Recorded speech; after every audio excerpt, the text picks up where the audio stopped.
Welcome back, everyone. Today, we're going to head uptown to the west side. Now, imagine, if you will, it's the 1990s.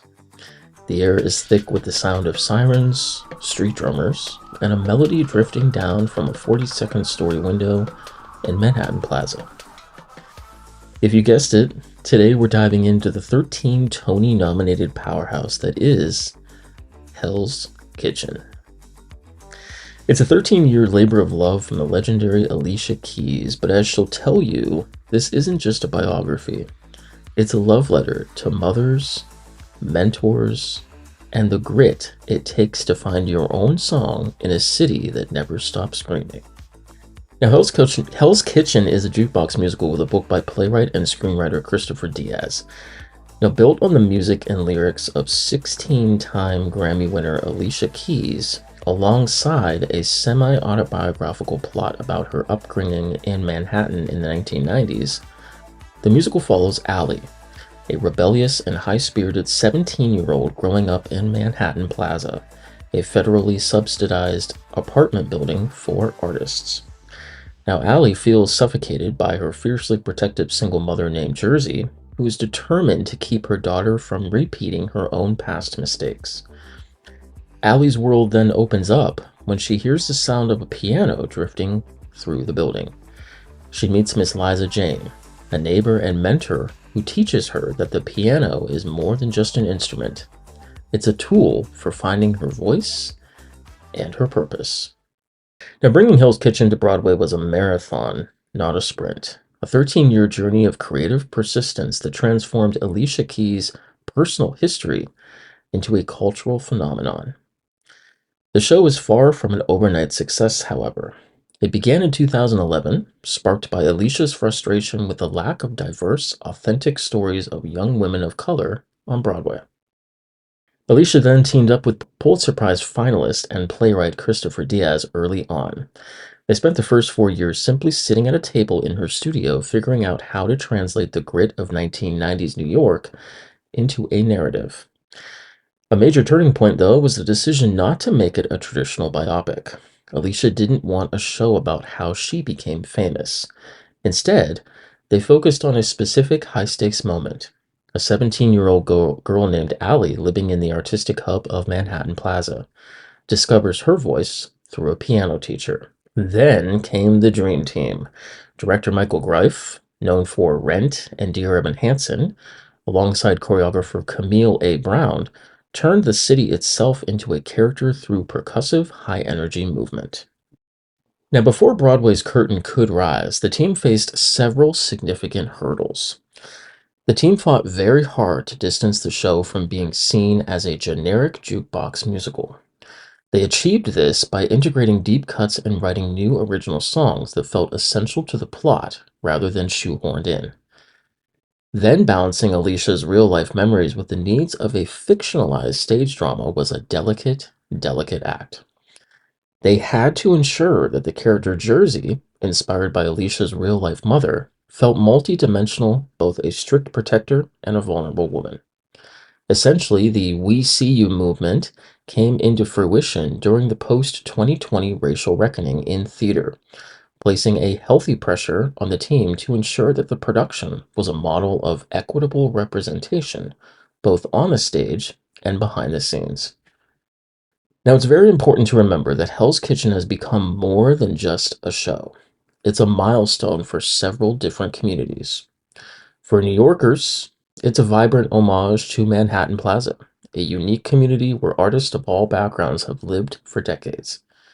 It captures a lost version of the city that feels authentic to those who lived through it. For the aspirants, the central theme here is remember where dreams begin.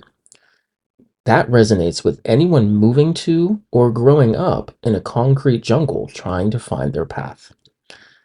And for its global reach, while deeply local, its themes of mother-daughter tension and the transformative power of a mentor are all universal.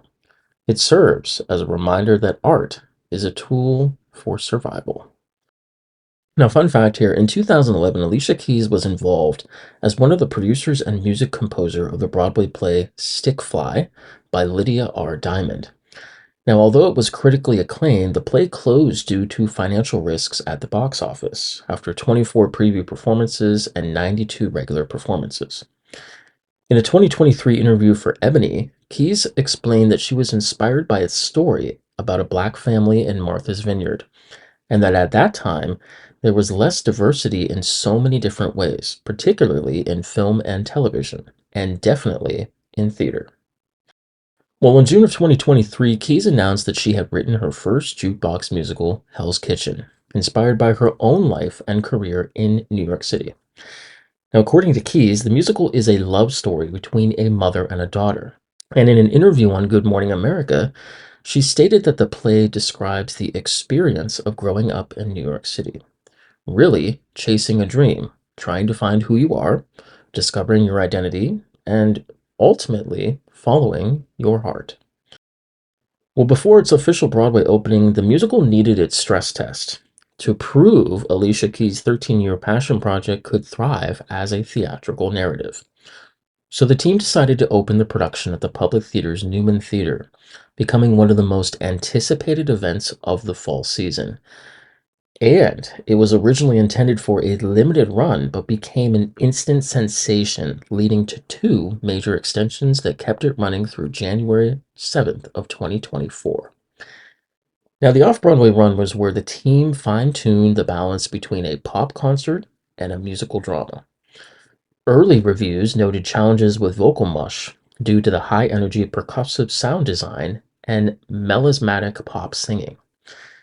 The team used this run to sharpen the clarity of the lyrics so the storytelling wouldn't get lost in the beat. It was very crucial that Christopher Diaz and Alicia Keys worked on musical theater convention during the run, ensuring Alicia's classic hits like The River functioned as proper I Want songs for the protagonist. Now, in order to achieve the Manhattan Plaza aesthetic, the set design by Robert Brill used perforated metal and moving towers to evoke the 1990s grit of the West Side. The off-Broadway space allowed the team to see how these industrial elements interacted with Camille A. Brown's dense athletic choreography. Now, the off-Broadway run solidified the core four cast members who would eventually lead the show to Broadway. Malia Joy Moon, also known as Ally, in her professional debut, was hailed as a revelation, proving that she could carry the vocal weight of an Alicia Keys catalog. Shoshana Bean brought a veteran Broadway belt to the role of Ally's mother, grounding the show's emotional stakes. Keisha Lewis's performance of A Perfect Way to Die became the show's nightly showstopper, turning a song about social justice into a deeply personal moment of mentorship. And of course, Brandon Victor Dixon added a layer of charm and complexity to the absent father trope. Now, for a moment, let's talk about Keisha Lewis and Alicia Keys. If you actually say their names quickly, they're almost perfect phonetic mirrors of each other. In fact, one of these hidden in plain sight coincidences that fans have been obsessing over since the show actually opened. The internet and the Broadway community got a huge kick out of this because in the show, Keisha plays the piano teacher who essentially unlocks Alicia Keys' talent. It's kind of as if Alicia's musical destiny was literally contained within her teacher's name. Now, in a unique Tony twist, when Keisha Lewis won her Tony Award for the role in 2024, she mentioned it had taken her 40 years to get to the stage. Alicia Keys was actually the one cheering the loudest in the seats. So essentially, the Keys finally opened the door for the Keisha who helped tell her story.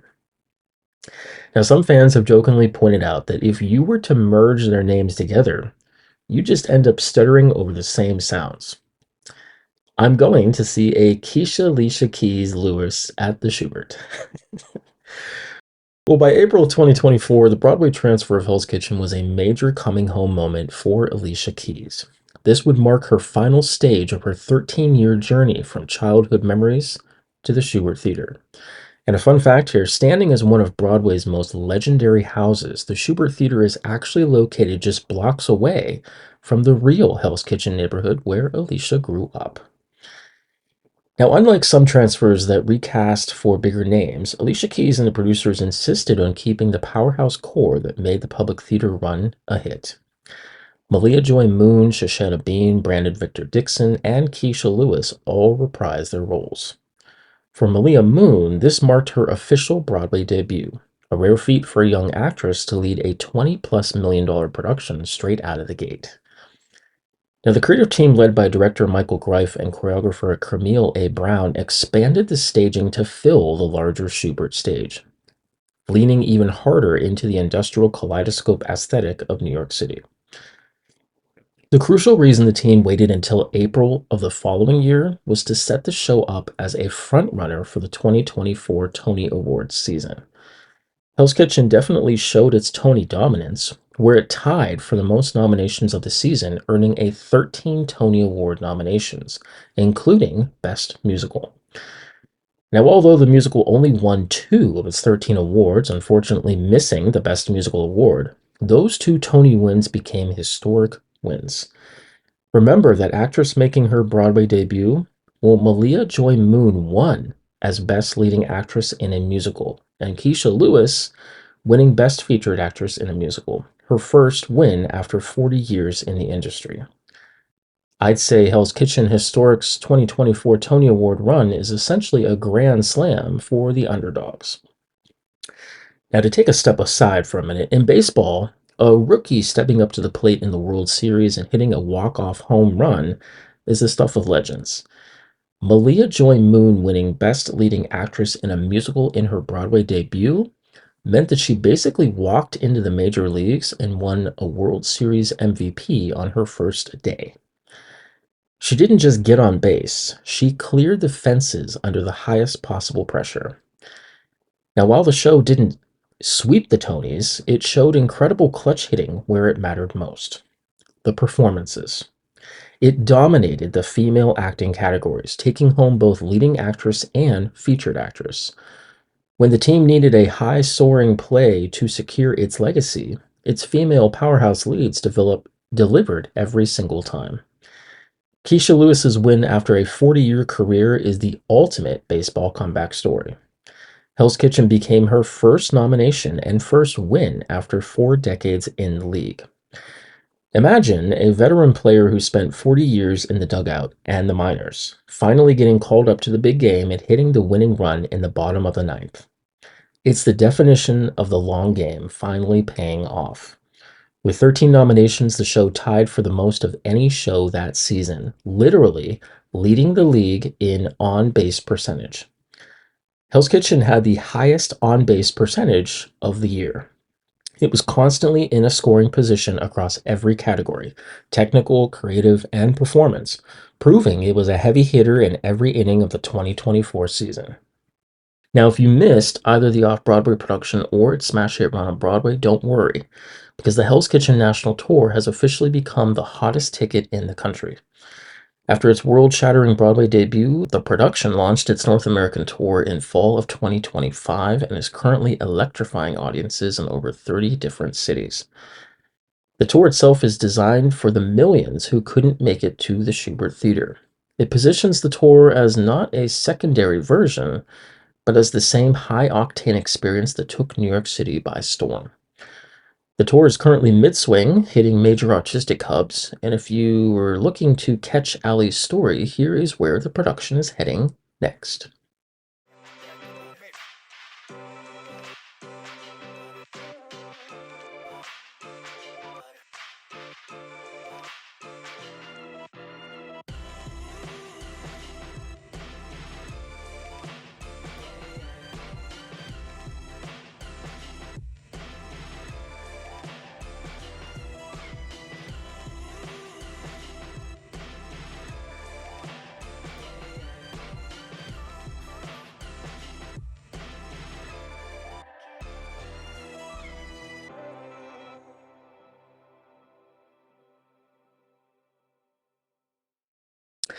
Now, the tour features a hand-picked second company that Alicia Keys herself described as being on fire.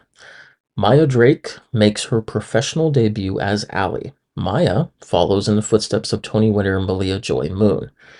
Like Alicia Keys herself, Maya is a prodigy, discovered after an extensive national search. Kennedy Cahill is a Broadway veteran known for Wicked and Beautiful, and takes on the powerhouse role of Allie's mother. Roz White reprises her soulful presence as the mentor who changes Allie's life. And Desmond Sean Ellington, a member of the original Broadway cast who transferred to the tour, leads the touring company as Allie's father. Now, some may ask, well, why does this tour even matter? Well, this production is a major full circle moment for the creative team. One of the tour's co-producers is none other than Serena Williams, who joined the team to help bring the show's message of dreaming big to a global audience. For the people of the cities it visits, it's more than just a musical. It's a traveling piece of New York grit. The set, while adapted for travel, still uses the iconic industrial towers and neon lights to bring the 90s West Side to life wherever the trucks unroll. As the Broadway production prepares to close its doors at the Shubert Theater on February 22nd, this touring company is now the primary way to experience the show's 13 Tony-nominated magic. Now remember, Hell's Kitchen reminds us that our perfect way to die isn't about the end. It's about the fire that we leave behind. Whether you're catching the show at the Shubert Theater before it closes this month, or waiting for the tour bus to roll into your hometown, don't just watch it. Feel it. Until next time, guys, keep your dreams big and your sneakers laced tight. And before we wrap today's episode, we just took a look at the stats, and our community has officially hit 364 subscribers. Now, in the theater world, every single seat matters. 364? That's more than a full house at many off-Broadway theaters. That is 364 people choosing to spend their time with us, talking shop about the arts, the grit, and the big breaks. Now, whether you've been here since subscriber number 1 or you just joined the neighborhood today, thank you for being the rhythm behind this channel. Guys, we're just one person away from a full 365, a person for every day of the year. Now, if you're the 365th member, or you just want to help us keep this momentum going into our next big season, please, please, please hit that subscribe button. And until next time, guys, this is Center Stage signing off from the heart of the city.